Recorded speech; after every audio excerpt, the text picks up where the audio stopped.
Senna, Wukong, and Bel'Veth all banned away. We've got the Licorice locking in Azir for his mid laner. First pick of the draft. Okay, not anything out of the ordinary yet, but a blind Azir is a little bit extra. I guess it's not super heavy counterable. Like, right, usually. Okay, so it is, but nobody does it. Right. So I would want to see Xerath, Vel'Koz, something locked in here. Long range poke damage really does hinder Azir very heavily, but nobody does it. Nobody locks in those champions, even though they also have gotten buffed on several patches.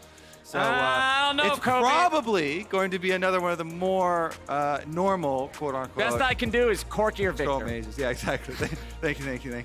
Well, we got Lucian Well, Nami. Corki is banned out, so you can't even do Corki for me. Lucian Nami locked in as the bottom lane for Immortals, while Golden Guardian's going to respond immediately, picking up the Zeri for themselves. Yeah. All right, are we going to get a Yuumi for that Zeri? Because that is really inting the lane over to Lucian Nami. Lucian Nami is already going to be very, very scary to deal with. Lulu Zeri, a little bit more survivable early on, but honestly still is going to have to be very scared of a Lost and Ignar. Lucian Nami all-ins, especially if they get Kenvi, one of these early ganking junglers. That's going to be the action we were missing last time. Remember last game when I was like, oh my god, Kalista Renata? Yeah. They're for sure going to gank bottom early, and they're for sure going to go super hard on this Kalista Renata lane, and we did not get it. Maybe this one will deliver. So, you offered me a Viktor or Corki, and since Corki is banned out, I guess I'm getting the Viktor. Thank you, sir. I will take my Viktor, and I will like it. Yum, yum, yum. When the mid lane meta is readable by me, I don't know if that's a good sign or not, but we do have mirrored roles drafted here in the first half of this one with AD carries, supports, and mid laners. So focus on the top side, focus on the jungle here. That's where we want that Spice Flowers, the carry matchups in the top lane. Both of these players want to establish themselves as big split pushers in the league. I think that's an admirable goal for both of these guys. And I do think that they each can do it. Some more bans here towards the jungle pool. Interesting Xin Zhao ban. And with Wukong and Bel'Veth already off the table, maybe we do even see the semi-nerfed Viego still popping up. Volibear is left untouched here, though, because on the B patch, Volibear did not get nerfed. However, in 12-13, the patch that will be coming, he is slated for nerfs, so survives for now. Well, unfortunately, talking about these carry top laners, and 3 out of 4 of the second half bans are at carry top laners. Fiora, Gwen, Gangplank, all taken off the table, and the Gnar locked in for Okay, how about this? I raise you an Aurelia counter. Oh, he did. He's hovering. Okay. Yeah, I was going to raise you. It's not locked in yet. Aurelia is a much harder counter, but relies on kill pressure on the Gnar. So your jungler has to have hands and eyes and come up to top lane. Okay. And give you that pressure. And the Volibear, this is going to do it. Come on, that's early right there. That's it. That is tower dive. That is flash on you with the Q stun ready to go in mini form. Come on, let's get it. They flirted with us with the hover. I'd love Come on. Channel the energy of the crowd. Let's go. Come on. Oh, no. I have not heard a room so collectively disappointed since the end of Game of Thrones. Look, I can see him smiling on stage. They hurt. They know. can hear you. They know. All right. Well, Immortals have saved their jungler for the last pick. I hope this means we're going to get to see something creative from Kenvi. Trundle.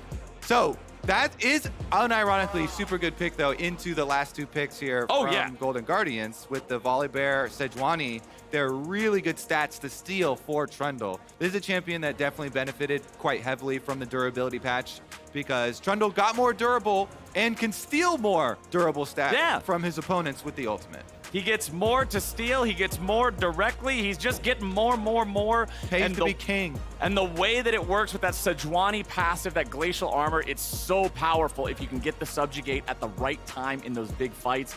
That's what I'll be looking specifically at Kenvi play around that. If you've got Lucian Nami, I want to see some bullets in some butts. It's electrocute too. It's not the Guardian Nami either. This is no halfway Lucian Nami. No more half measures. This is full send. This is a full send Lucian Nami here.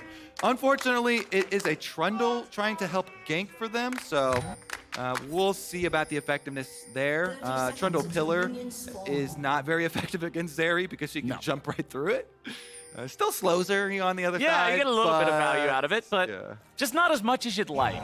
Doesn't look like we're going to get anything crazy at level 1 here in this one either. Honestly, the level 1 looking a lot like the previous game. Walk up, drop your ward right in his face. Wait, he didn't even drop the ward. He faked it. No, he just... Dude, that's even more Chad. You walk up and you fake drop your trinket ward. Yeah, so now they think that they're playing around a ward. But call down the thunder, walk up, do nothing, and promptly leave. The mind games. He's already ahead. He's already winning. Pridestalker. All right. Well, we did get the Raptor ward down, but actually it doesn't even see into Raptor Pit, just sees the ramp, and Olleh knows it's there. Olleh, he'll get the glitter lance there as 20 gold, baby. Yeah, hey, that spell thieves, man, it feels good. Certainly does. Olleh is currently dominating this game.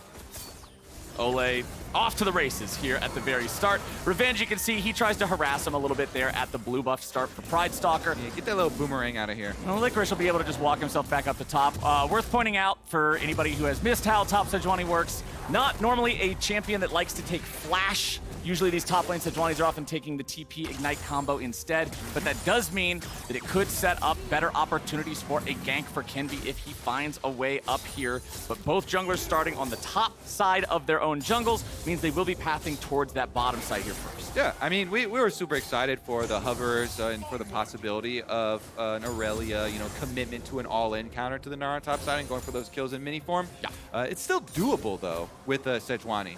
Sejuani top came to rise because of the bonuses and the buffs that were given to Sejuani were actually damage related for the past like 3 buffs to the champion.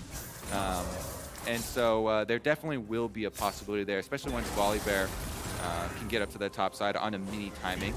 Anytime you just channel your Q, flash in, it's very difficult to mess that stun up for Volibear. The only way is if you literally click on a minion. I was gonna say you have to click somebody else. And there is a button that you can bind that will solve that issue to not even allow yourself to baby-proof your own champion. It's a powerful button against messing that up. I feel like a lot of people don't use that button, but it's a really, really useful tool. It certainly is. The target champions only button. Pridestalker is on the ward though. He has made his attempt to help the push out at least. Yep. He calls down the thunder on the caster minions. Got him. That's roasted. Pressure gank. Well, he does have control over this bottom side river at least, so he will grab the crab there. Up here on the top side, it's Revenge with control over the lane. So he's got Licorice stuck underneath that turret. He'll just keep up going with that one as Kenvi is up here. So he'll not only grab his own crab, but he'll also shadow his top laner as that wave crashes in. Yep, the classic Gromp Blue ward. It will see the second respawn of the Gromp and gives your top laner way more confidence to push up with, because unless your opponents know it's there, which a lot of times you can actually just play around it when you split sides like this. Yeah. But the only way Pridestalker would get his gank off now would be going through lane, which I think is a really underrated path to ganking. Since we have so many non-ganks and non-kills in the early game nowadays, we can just do a little tutorial in case people forgot how to gank. All right, yeah. But when the top lane is pushed up, when Sejuani gets up to like about here, oh, never mind. We actually get some action. We got some action in the bottom lane instead. Lost has to flash away as the Ignite comes down. Ignar trying to get out here too. Honestly, Lucian Nami getting slapped around a little bit in the 2v2 doesn't feel good. Yeah, they do heal Ignite in trade for both summoners off of Lost.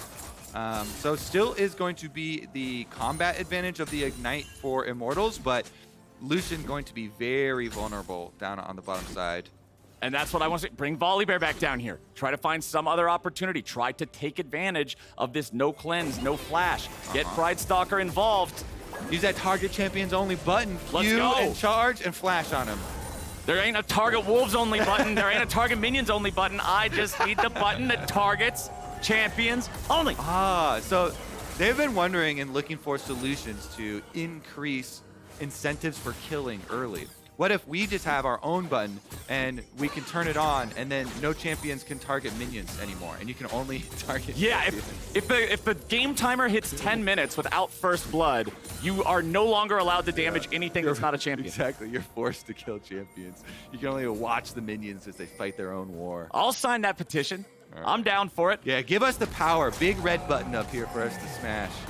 Kenvi will clear out some wards in the bottom side river there. He's got a support next to him, so it's not like Pridestalker can challenge on that one. As Licorice strikes back against Revenge here a little bit in the top side. We'll be able to get the stun and then back away as he turns into the Mega Gnar. Yeah. It's all about the second swing on the flail. That right there, the skinny W from Sejuani does most of the damage. Licorice doing a good job here trading into the Gnar, even when he is in mega form. Back down in the bottom lane, Lost and Ignar. Lost went home, he shopped. Not an incredible buy. I mean, he's only got a couple of long swords in there. But now with Pridestalker making his way down into the bottom lane, Kenvi's here as well. There's a counter. All right. Not gonna happen. All right, we don't get our flash play. We don't get our all-in attempt, but it is wise. Kenvi's there for the counter gank now. Just with bottom prio, they can move over to the dragon. Mid lane was also pushed in, so this is what you get when you get 2 lanes pushing in. You get the first move to the dragon. See it clearly here. That is the recipe right there on screen for the freest of early dragons. You get mid and bottom, push in, easy collapse there into the river, and easy dragon for the Golden Guardians. 6 minutes, 40 seconds or so. Pretty decent pace. Yeah, I mean, it's going to put them in a good spot if they can keep picking these up to be able to use that for pressure here earlier, like what we saw in the last game where Closer was able to steal it and stop the stack, but being able to apply that pressure early can give you some nice advantages. Kenvi up here in the top side, he'll grab that crab, you remember that? You remember that early 20 gold that we were inside for Olleh? He got the early transformation on his... Okay. Big moves, just in time. Ooh! The big spike, the power spike for Lulu. Transforms his support item. I like the fact that you're keeping track of this. Is Chekhov's spell thief. This is, we saw it earlier, and now it's paying off. Now it has a role in the story. This is a callback, baby. Yeah. We're keeping track of the storyline. Kenvi, though, up on the top side when the Rift Herald's about to spawn. 20 seconds left on Rift Herald, so it is going to be a recall from Pridestalker. Doesn't want to camp around bottom too long. And I have to say, I will take a Zeri Lulu with a CS lead towards the mid stages of this game every day of the week. I am so ecstatic here if I'm the Golden Guardians. That feels great. Yeah, Zeri definitely scales super well, especially with a Lulu at her back.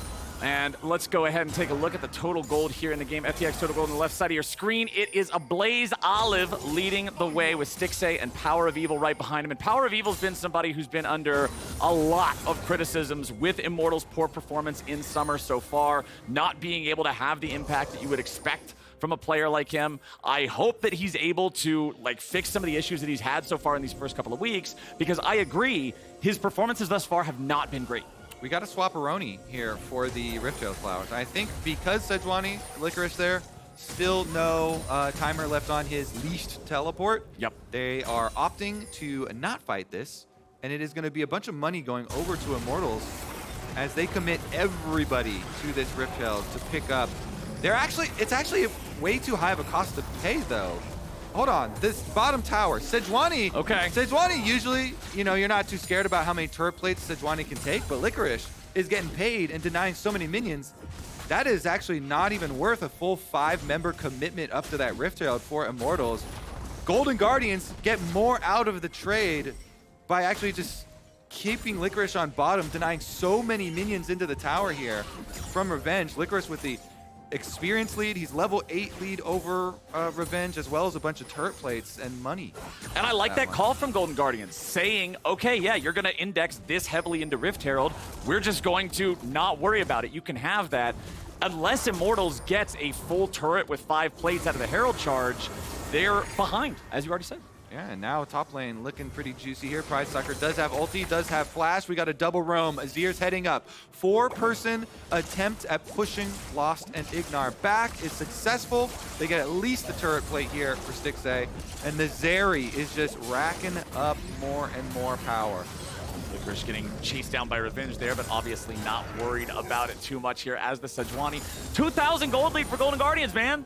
gotta be honest, this is looking really good for the Golden Guardians. I mean, they were looking forward to getting back in Studio really, really heavily, and already, you know, they're setting up, even with 0-0 here, 10.5 minutes, setting themselves up super, super nicely towards the mid stages of this game. They can just continue dragon stacking as well with their huge gold lead, and there's buff tank on the bottom side. Licorice has a full level lead over Revenge.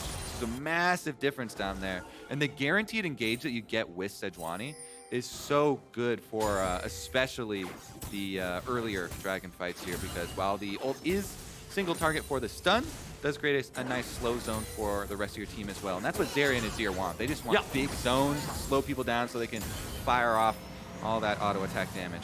So let me ask you this. How do you stop the bleeding if you're Immortals right now? You're down 1,500 gold. Things are not looking great for you. We're just talking about how, yeah, man, Golden Guardians are loving this state of the game. What's the cure here for IMT? I don't know if we're gonna, if we got a cure. Oh, it's no. hard because as Trundle, you don't have a lot of playmaking, especially with how the lanes are playing out now, with Zeri, Lulu very comfortable on the top side of the map too. There's not really a nice area to attack, and so they're gonna have to come up with a big teamfight win then.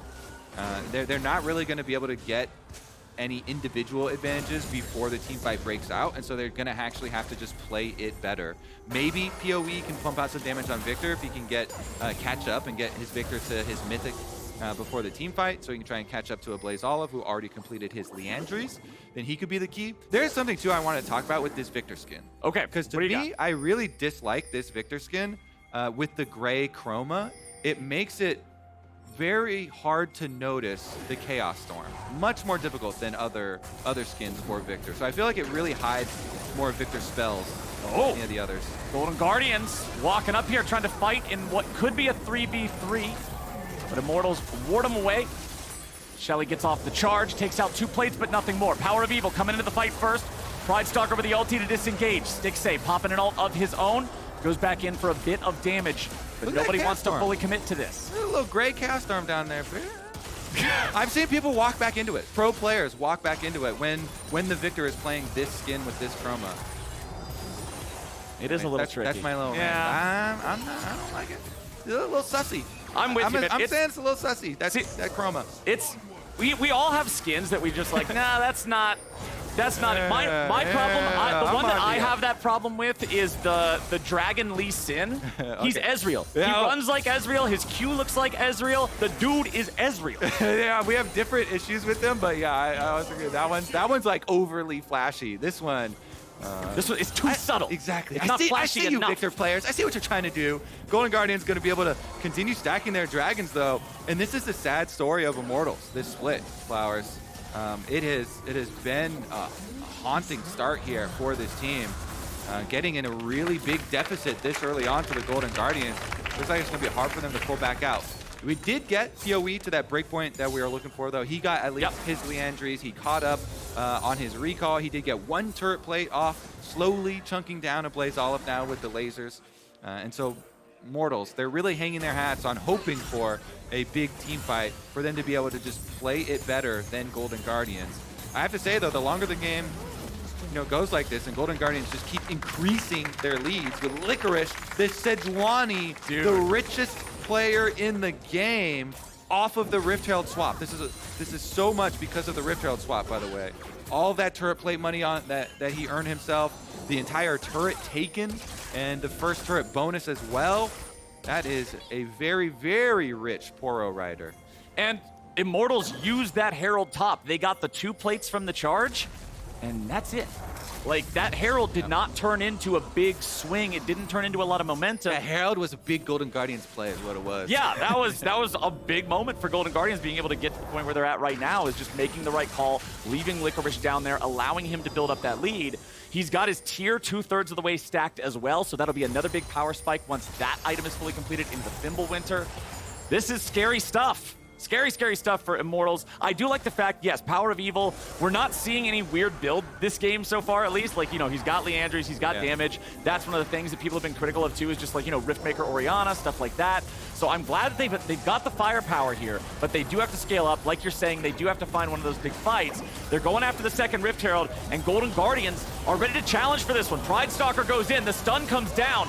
Ignar wants to get out. Sejuani ulti over the wall, but not enough damage. He's got 100 HP, but he gets away. Revenge having a flash out now too. Golden Guardians still after the Herald. Kenvi wants to come in, try to fight for this. Olleh gets the shuffle and hands a double kill over to Stixxay. He's gonna sweep Immortals right back into their graves, Flowers. Golden Guardians are on stage, and Golden Guardians are dominating that stage from start to finish. It's only 16 minutes in, and Golden Guardians have almost wrapped up their day of work. Golden Guardians with a 4,000 gold lead off of this. Let's see it again. This is a spanking. Okay, so they go in. Pre-teleport arrival, Pridestalker almost 100% the Nami, and then with the Sedge snipe over the back, Ignar's basically out of the fight, still trying to buff up his teammates though. Then we have a little bit of defensive maneuver right back to the Rift Herald, and it's here. AblazeOlive sees the angle, goes for the flash play. Only PoE is able to flash far enough to be able to get to the other side, and Ablaze just sweeps them all back in. Would you like a bunch of money with your Rift Herald and your giant lead in this game? We'll season it with some nice damage sprinkles. 3,400 in the last fight coming out from the Emperor. AblazeOlive saw his moment. He jumped, he pounced, he was rewarded for it. Golden Guardians are crushing it. And this is a player too that got so much hype in his rookie season and split. AblazeOlive was really on course to be one of these big hype stories for North American talent. And he did have a little bit of a dip, but nice to see him have a nice resurgence here. 1-0-2 on the Azir, and he's looking like carry pants on. Oh, yes, sir. He's got the pants, he's got the belt, he's ready to go. And Immortals, I don't know. Kobe, I don't know. What the hell? You sound like someone who's just been told by their mother, if you don't have anything nice to say, don't say anything at all. And now you're just struggling. My mom used to tell me that all the time when I was a little kid. And that's what I'm doing, because I don't know what to say. Immortals can't get their own footing. I don't know what's going on with this team. But Golden Guardians making them look bad here. And they've still got control over the game. All 5 players grouped up here in the mid lane. 45 seconds until the 3rd Drake of the game. Remember, it's Golden Guardians who have both of those already as well. If they get this, they're on soul point. Yeah, you bet your butt they do. All right, 37 seconds. Not gonna be able to trap the Sejuani, not today. And a little bit of poke over the wall there with that Zeri W. That thing stings, man. I don't know why it does so. Why does it do so much damage, even for the AD build? Like, yeah, I've seen the funny AP build Zeri videos and stuff, but it actually scales so well with AD also. Yeah. It's just a really strong spell. The fact that it crits when it passes through terrain. It's interesting that they did touch Zeri with a little bit of a nerf as well with the stacks, the move speed from the ultimate. Going down a bit, basically cut in half. Wow, they're actually just gonna forego the dragon and go right into the base. They say, knock, knock, Immortals, who's home? Anybody? Anybody there? I actually love this call from the Golden Guardians. They're saying, we don't care about soul. We're going to get 1, 2, 3 turrets from Herald charges. Absolutely awesome from Golden Guardians. You take that trade any day of the week. It's gonna charge the damn in here. Shelly's not done. She's taking it to Immortal. She's gonna finish the work. Shelly, Shelly, Shelly, Shelly. Almost. Lost gets in there and stops Shelly's reign of terror. But Immortals... the 45 health, Shelly, just laying destruction inside the base. Immortals, yeah, they stopped the stack, but at what cost, man? Well, the cost was 3 towers and the inhibitor down to 30%. AblazeOlive right back out to the top side of the map as well, still collecting cash. And Immortals just looks so sluggish this game. Really, really big props to the Golden Guardians. They came out, they have dictated the pace of this game. They have not stopped. Really smart call on the swap, by the way, from Golden Guardians. The biggest brain play of this whole game was them swapping Licorice down to bottom side of the map when the Rift Herald came up, and him just pushing out multiple waves, denying so much that Immortals, from that point on, they were just in such a deep hole, they can't get out under the control of the #1 pro rider of the day. Yeah, I'm honestly struggling to see how Immortals comes back into this game. Aside from a massive Golden Guardians throw, I'm not seeing the angle here. And it's tough because, I mean, well, you already objective mentioned bounties are up. Okay, so we got that. Let those light your way, Flowers. The objective bounties were put into the game to be the light at the end of the tunnel. See, literally a big golden outline around the thing says, go here. Exactly. You can always kind of hope for the big Baron steal, because then you get all of the gold and benefits of Baron plus the objective bounty shutdown.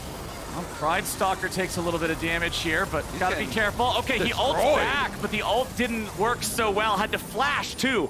Pridestalker gets away. Yeah, that's the thing about Volibear. He's a real big boy, so there are not a lot of walls you can jump with the Volibear ultimate. I think a lot of players actually get hung up on that because the model grows in size and it's so big too. And you have to get like over 50% of the way through the terrain to be able to push over to the other side. Right, it has to round up. Anything that's even looks a little bit thick, if you doubt yourself at all, then you can't jump over it as Volibear, basically. If you ever find yourself questioning, can I jump over this wall?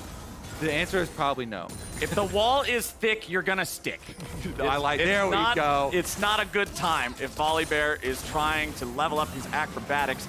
Down here in bottom lane, Revenge going after Licorice. Licorice with that Iceborne Gauntlet, with that Frost, or no, I always forget the name of this stupid thing. Fimbulwinter. The Fimble Fumble, baby. The Fimble Fumble, I like that. This is what we wanted, though. Some action. Kenvi, he could blind flash over. This is the hope. Dream. Make your dreams real. That might be what it Go has for to the steal, baby. Baron down to 1,500. It's going to be secured by the side of the Golden Guardians. Revenge wants to get away, but Stixxay says no. It's 2 already over to the side of Golden Guardians as Immortals tries to continue their retreat. 8,000 gold lead. I was trying to live a little there. Oh, my goodness. I actually can't believe the Golden Guardians actually just went for the flip, and they actually were willing to risk it. But they do, and are rewarded again. It turns out Immortals, they actually can't catch a break there either. Can't get the lucky steal. They straight up 50-50 this. Like, nobody's even keeping him out. I mean, he's got polymorphed. He flashes in. It's a straight up fair is fair. Pridestalker hits the smite. Golden Guardians get the Baron, and they get a little bit more as well. PowerOfEvil and Lost both flash out, but now there are no flashes on Immortals carries, and Golden Guardians coming to finish the job. The base is already broken open from Shelly's great adventure early on, so we've got some serious problems for Immortals right now. They are very far behind. They have Golden Guardians pushing 2 different lanes. They've got that turret set up by Azir that they have to deal with in the mid lane, and Golden Guardians are not stopping. I love the fact they're just pedal to the metal with this. Yeah. Honestly, with this Baron buff, wouldn't be surprised. Well, Dragon is also coming up, so maybe they just go for like a couple inhibitors and retreat to this respawning Dragon there. No reason to risk anything here versus Immortals because, honestly, unless you hand it to them, I don't think they're coming back. Well, Lost takes a little bit of damage there from the Zeri, who is getting really, really scary at this point, as Immortals have lost half the HP on the bottom lane tier 3 turret. The mid lane inhibitor was fortunately able to regenerate a lot of that damage that it took from the Shelly attack, so it's still mostly full. But the cannon minion down here in bottom lane is doing plenty of work. Kobe, it's almost going to kill this turret itself. Yeah, Golden Guardians are just full chilling back here. Immortals, this team is in a pretty bad place just overall. Not even just in this game, I feel like. Things are already starting to get really, really rough for them in summer. Well, the turret falls. 2 inhibitors now exposed. 2 inhibitors at half HP. Stixxay going to put the auto attacks. The pellet gun does too much. That pellet gun finds the first inhibitor of the game. Golden Guardians claim that one in bottom lane. Mid lane inhib should be able to roll that one over as well without any real difficulties here. There they go. Licorice jumping in, going for the engage. Lost, getting himself out there with the use of the cleanse. But now we've got some trouble for Pridestalker, who has to try to disengage. Hey, they got a kill. Immortals gets their first kill of the game, 24.5 minutes in. All right, well, now it's the retreat over to Dragon for the Golden Guardians. They gave him 1. Immortals going to eat up a little bit. 2 inhibitors down means they are going to at least have some minions as well, but it's just going to be a full reset there for Golden Guardians after they take this Dragon. Yep. Top side is easy for them to finish off. That push was just about over anyway because Baron was about to expire. They were running a little bit low on resources. They did want to go pick up that dragon like you were talking about back at the start of the Baron play. So losing Pridestalker, a little bit unfortunate. Nothing back-breaking, however, for Golden Guardians. What a turbo enter. He gave them 100% of their kills. Damn. He's going to have to do, garbage duty or something. I don't know what kind of stuff they have at Golden Guardians. They have a rotating system. They got someone to take care of that for them. I have no idea, but Pridestalker is, I mean, he's the only one with a number other than a 0 in the middle column, man. It's not a good look. True. It's okay. It's the duty of the Volibear. Yep, that's true. You gotta take one for the team. You gotta be able to lead the charge. He has the only death, and he had the ultimate stick into the wall. So... okay, so what's worse? Being the only death, or Licorice is the only one without 100% kill participation. He missed out on one of the kills. I think that's worse. Yeah. Okay. You need to get in there, even from top lane. No excuses, okay? No excuses. Golden Guardians aren't making any excuses here, though, as they continue their push. They're looking at that last remaining lane that has anything still standing in it. Looking at the last remaining tier 3 turret here. PowerOfEvil and Kenvi trying to defend. Pridestalker again with a defensive ulti as Licorice can just ride that Poro out of the enemy base, helping get these waves shoved up in the other 2 lanes, create multiple points of pressure for Immortals to deal with. Poke them with the stick, see if they do anything. Well, the stick is marching down mid lane. All right, they're gonna go deal with that. We got Baron here in just over a minute as well, and it looks like Golden Guardians are gonna back away. They'll head back home, they'll pick up some wards, they'll get themselves in a good spot to set up for this Baron. It seems like a pretty easy way to wrap up the game. Go Baron, then you can go end nothing to it. And so if we just zoom out then for Golden Guardians, this game is going to put them at 3-3, comfortably in the middle of the standings, where they're situated to make a nice push. Like this team is already looking like, especially with the stage games, they're going to be a solid, playoffs LCS team. They want to continually make those qualifications. They want to continually build each year and sustain these improvements. Honestly, definitely can see it coming. Well, all that they got to do is close this one out. 25 seconds until the Baron. Do they even need it, though? Nice disengage coming out from Immortals, stopping Pridestalker from going in. That was a very rabid bear, Kobe. He had the Kim tank. He was ready to go, but... yeah. You know the cool thing about Volibear, too? If they interrupt your Q, then you just get it again. Yeah. That is so sick. Unless you're against Volibear. Unless you're against Volibear, then it's not so sick. But Lost, he did still have Flash. Arr! Okay, they walk away from it. Kenvi's not really the target they want to go after anyway. He does lose about 1/3 HP. AblazeOlive putting some more damage into him.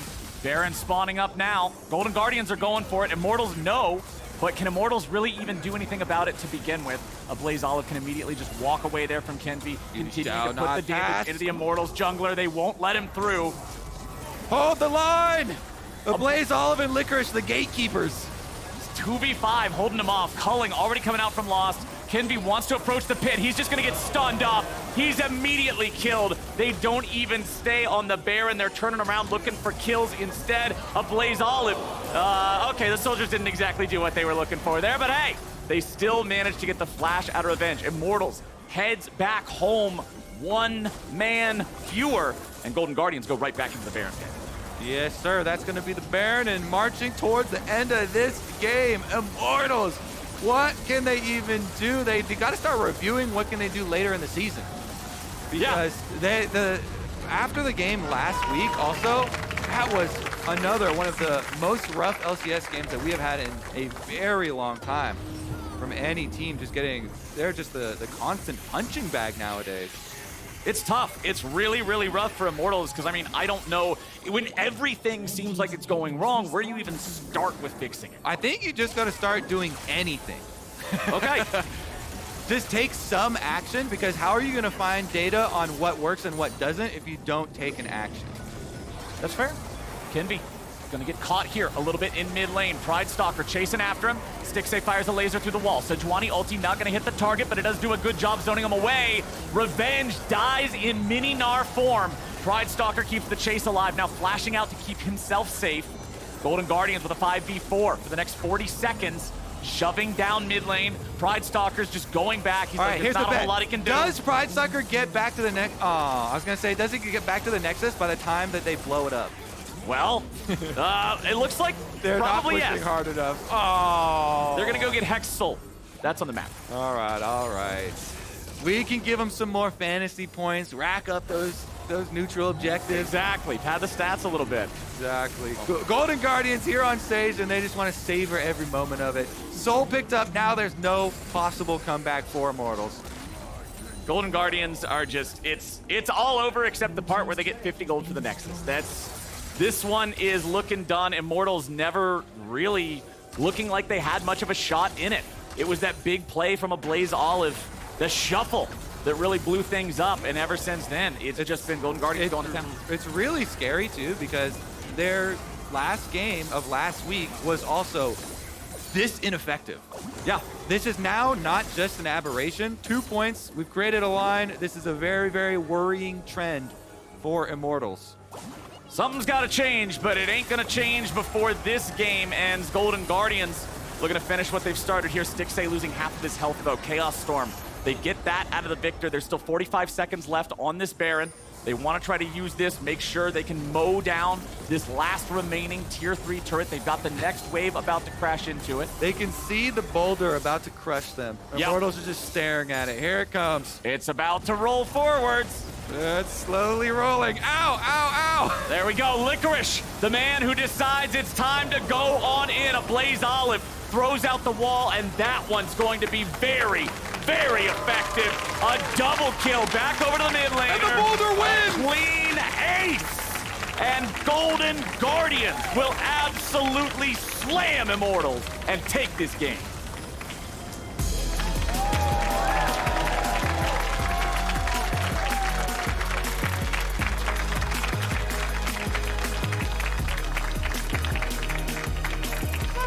All right, I want to hear what the analyst has to say. What are they going to prescribe to Immortals? Because they need some help, and they need it now. They need it stat. They needed it yesterday. They needed it last week. It's tough, man. It's really tough for Immortals. Like, it is. There we go. Licorice, so he's happy. Picking up the dub here in the studio for Golden Guardians. you love to see it. They said that they thought playing from home was a debuff. Well, they are buffed up and ready to go. Golden Guardians, they got to be proud of that one. They looked good. They were able to make the call. Like you were talking about, they're saying, yeah, just flip the Baron. We can trust our guy. Pridestalker will do it. Yeah. All right, that one, I'm calling that a Chad play. Yeah, it is, but the Chad is not always the most intelligent play. But it was cool. They gave him a chance to make the game exciting, you know? Yeah. They left the door open, yeah. That is something, yeah. If you're gonna nitpick and you're gonna examine, you know, if Golden Guardians really wanted to drill every little bit in, of course, you never want to flip a 50-50 versus a team that you're just running around the rift already and give them a chance to window back into the game, but... Well, I mean, talking about objectives, they weren't even sweating. Very early in the game, when Immortals does go after the Rift Herald and they get themselves that, and Golden Guardians just says, okay, Licorice, take the whole tower, no problem. Yeah, and then that was down there, a massive lead being built just out of that. So Golden Guardians, they got their heads on straight. They're playing the macro game that they want to play, even then when they're also at 2 Drakes, and Immortals is moving in. Hey, we won't let you guys get soul point. Yeah. All right, cool, we don't care. 3 turrets and most of the inhib there mid. Golden Guardians look good in that game, and we're